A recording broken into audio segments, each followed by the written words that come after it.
வணக்கம் மக்களே, சற்று முன் வெளியான முக்கியமான அறிவிப்பு. எஸ்பிஐ வங்கியில் கணக்கு வைத்திருக்கக்கூடிய அனைத்து மக்களுக்குமே 3 வகையான மிக மிக முக்கியமான அறிவிப்புகள் வெளியாகிருக்கு.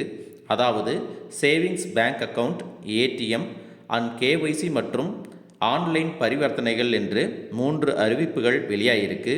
கூடிய விரைவிலே இது அமலுக்கும் வருவதாக சொல்லியிருக்காங்க. இதை பற்றின கூடுதல் விவரங்களை தெரிஞ்சுக்க இந்த வீடியோவை கொஞ்சம் கூட ஸ்கிப் பண்ணாமல் முழுசாக பாருங்கள். அப்போ தான் நம்ம என்ன சொல்கிறோம் அப்படிங்கிறது உங்களுக்கு தெளிவாக புரியும். இப்போ வாங்க வீடியோக்குள்ளே போயிடலாம். எஸ்பிஐ அப்படின்னு சொல்லக்கூடிய ஸ்டேட் பேங்க் ஆஃப் இந்தியா தான் இந்தியாவிலேயே மிகப்பெரிய பொதுத்துறை வங்கி. எஸ்பிஐயில் அறிவிப்புகள், சலுகைகள், ரொம்ப குறைந்த வட்டியில் கடனும் வழங்கிட்டு வராங்க.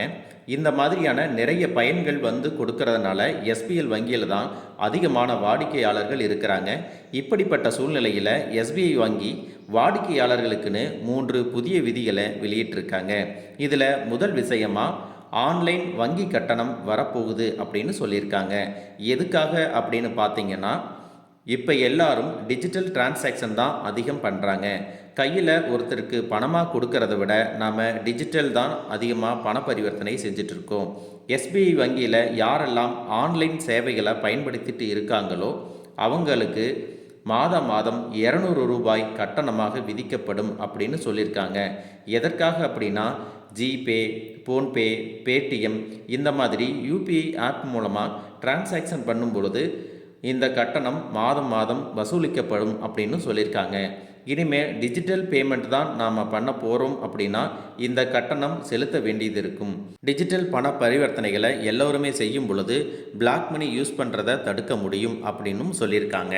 இது மாதிரி டிஜிட்டல் பண பரிவர்த்தனைகளுக்கு மாறும் பொழுது பணக்காரங்களுக்கு எப்பவுமே பிரச்சனை இருக்கிறதில்ல. ஏழை மற்றும் நடுத்தர குடும்பத்தினருக்கு தான் இது போன்ற சார்ஜஸ் அப்படின்னு நிறைய போடுறாங்க. இது அவங்களுக்கு கொஞ்சம் கஷ்டமாக இருக்கும். இதை பற்றி நீங்கள் என்ன நினைக்கிறீங்க அப்படிங்கிறத கமெண்ட் பாக்ஸில் சொல்லிட்டு போங்க.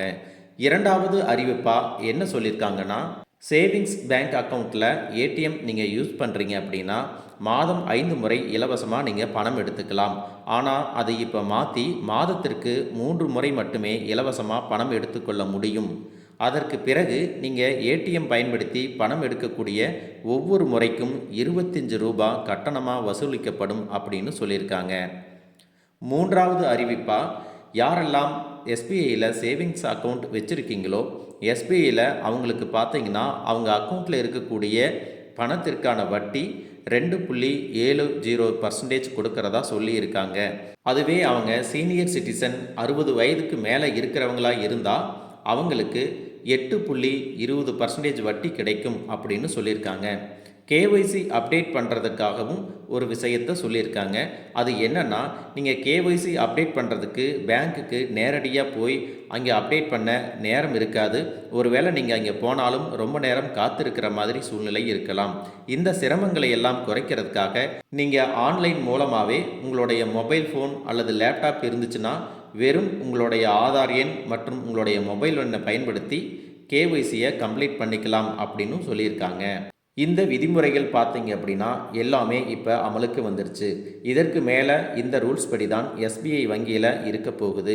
இந்த அறிவிப்புகள் எல்லாமே உங்களுக்கு ரொம்பவே பயனுள்ளதாக இருந்திருக்கும் அப்படின்னு நினைக்கிறேன். இந்த அறிவிப்புகளில் எந்த அறிவிப்பு உங்களுக்கு பயனுள்ளதாக இருந்துச்சு, எந்த அறிவிப்பு உங்களுக்கு கஷ்டமாக இருக்குது அப்படிங்கிறத கமெண்ட் பாக்ஸில் சொல்லிட்டு போங்க.